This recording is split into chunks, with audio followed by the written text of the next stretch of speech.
Evet, şimdi disco yapacağız. Ama bu birazcık değişik olacak galiba.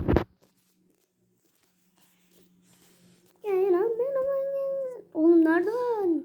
Nereden açacağım? Evet, disco yapalım. Tombili göbek kıvamımız geldi.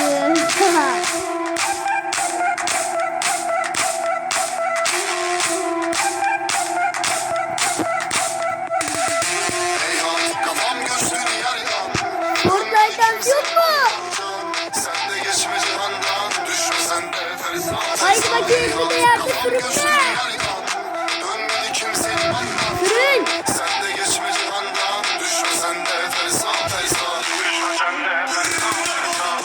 Bıraktılar uçurumdan aşağı. Görmediğimiz hiçbir şeyin Devrelere haber verin.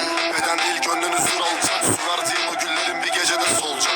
Bitirir gençliğine kuruyanı sulu. Otur adam gibi ne yapacaksın, bir tabanca bulup. Acılara yol ver, güllerini kurut. Nefes alıyorsak sabır en büyük umut. Sokağın fiyakalı hali. Bir yanım Neşet Baba, diğer yanım Ferdi. Karanlık müpteseller bir ton kara cahil. Zengine kokayına garibana pal. Alo polis imdat, tüm duygularım firar. Üstümüze koşuyorlar ellerinde silah. Boynumuzda yılan, gel hangisine inan. Gemilere haber verin, alev aldı liman. Heyhan, kafam göçtü diğer yan. Dönmedi kimse limandan. Sen de geçme cihandan. Düşme sen de ferzan ferzan. Heyhan, kafam göçtü diğer yan. Dönmedi kimse limandan. Sen de geçme cihandan. Düşme sen de ferzan ferzan.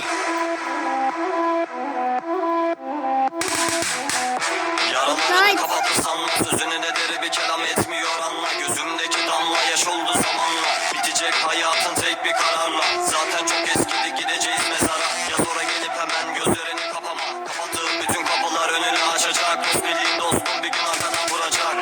Fark etmez üzerime gelme. Üzerine gelenin eline de gülü Bak aynı verme. Ertuğrul'a benziyor. Sen istemesen de kapanıyor perde yüzündeki şerde. Kafanda kalıyorsa bir ton sorun uzak gelecektir sana yolun sonu. Vakti doldu dava sana kalmaz. Bu bardak taştı bak artık dolmaz. Heyhan, kafam göçtü diğer yan. Dönmedi kimse limandan can. Sen de geçme cihandan. Düşme sen de ferzan ferzan. Heyhan, kafam göçtü diğer yan. Dönmedi kimse limandan can. Sen de geçme cihandan. Düşme sen de ferzan ferzan. Ferzan ferzan ferzan ferzan. Sarsın. Ferzan ferzan ferzan ferzan.